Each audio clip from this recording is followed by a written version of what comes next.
Nos transports représentent aujourd'hui 43% des émissions de CO2 en France, principalement à cause de l'automobile, mais pas seulement.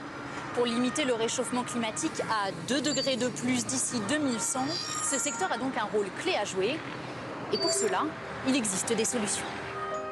La première d'entre elles, se déplacer moins souvent ou différemment, avec nos muscles pour carburant, à vélo ou à pied. À plusieurs aussi, en covoiturage ou en transport en commun. Concrètement, il faudrait que nous voyagions 3 fois plus en train quand c'est possible. Et qu'il y ait sur la route 20% de voitures en moins. À condition aussi de passer de la voiture thermique à l'électrique. Objectif de l'État, qu'une voiture neuve sur 3 soit électrique en 2027. Mais pas si simple. Le problème de la voiture électrique, ses batteries, elles sont très lourdes. Résultat, cette voiture électrique pèse en moyenne 200 kg de plus que cette voiture thermique. À l'avenir, il faudra l'alléger. Autre problème, la fabrication de ces batteries n'est pas encore assez propre, mais ici, ils y travaillent. Voici les matériaux nécessaires à la fabrication d'une batterie. Encore un, voilà. Des métaux rares, extraits à l'autre bout du monde et polluants. Alors la priorité pour ces chercheurs, trouver de nouvelles formules, plus propres. On va chercher à développer des nouvelles technologies de batterie avec moins de métaux critiques. Par exemple, des batteries avec moins de cobalt et moins de nickel. Derrière cette porte, tout est repensé à chaque étape. Prenons cette encre noire, un conducteur électrique. Aujourd'hui, elle demande l'utilisation d'un solvant très polluant qu'il faut en plus chauffer dans ce four, une dépense d'énergie. Le défi des chercheurs, réduire la quantité de ce solvant. Et c'est plus qu'un détail. Une pièce comme celle-ci, on en retrouve plus d'1 millier dans chaque voiture. Compte tenu du volume que ça représente au niveau du marché automobile ou d'autres marchés qui utilisent des batteries, c'est un impact qui est très important. C'est pour ça que même si on gagne 10, 20 ou 30% au moment de la réalisation, c'est 10, 20 ou 30% qu'on a véritablement gagné. Mais la grande innovation, la voici. Cette pâte noire, peut-être la batterie de demain. Elle est plus dense et promet 2 fois plus d'autonomie, autour de 800 km à l'horizon 2030. Après la voiture, c'est l'avion qui émet le plus de CO2. Il faudrait voyager moins, dans des avions un peu différents. Voici l'avion du futur à hydrogène. Bon d'accord, il ressemble beaucoup à ceux que nous connaissons, mais c'est à l'intérieur que tout change.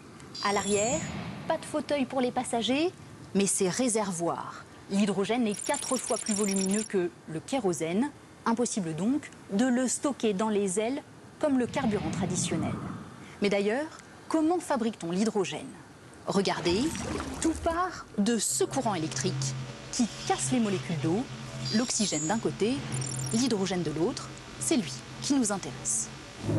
Tout l'enjeu est que ce courant électrique provienne d'énergie propre, comme l'éolien par exemple, et non de centrales à charbon. Premier avion de ligne à hydrogène, prévu en 2035. Mais pour alimenter tous les vols, il faudrait dans le monde au moins 5 fois plus d'éoliennes. Ce n'est pas du tout la solution miracle. L'hydrogène, on peut en produire verte, en partant de l'électricité verte, mais ce sera dans des quantités limitées. Et donc c'est important de choisir l'endroit où on veut utiliser cet hydrogène. En priorité, l'aviation, le train ou le bateau qui ont peu d'alternatives. Mais l'hydrogène seul ne pourra pas remplacer les énergies fossiles. Alors d'autres pistes sont explorées, comme le biocarburant.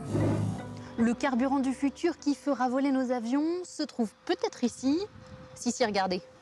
Des microalgues, c'est ce qui est étudié dans ce laboratoire. Si les autres biocarburants poussent dans des champs, l'algue, elle, se cultive à la verticale. Celle-ci produit du sucre, d'autres, des huiles, 2 bases du biocarburant. Mais ce qui intéresse surtout les chercheurs, c'est une autre qualité, celle d'absorber du CO2 pendant sa croissance, bien plus vite que les autres plantes. C'est un petit peu l'endroit où on sélectionne les champions de la photosynthèse. Son super pouvoir, elle absorbe plus de CO2 au cours de sa vie qu'elle n'en rejette en brûlant. On peut espérer qu'un avion qui volera n'émettra pas plus de CO2 que ce qui est présent initialement dans l'atmosphère. Et donc le bilan global du vol sera neutre en CO2. C'est une super victoire, effectivement. Une victoire, à condition un jour de réussir à développer ces procédés à grande échelle. En résumé, d'ici 2050, nos transports devront être plus collectifs, avec davantage de transports en commun et de covoiturage, émettre moins de CO2 et fonctionner avec des énergies plus propres. Mais pour réussir tout cela, c'est maintenant qu'il faut agir.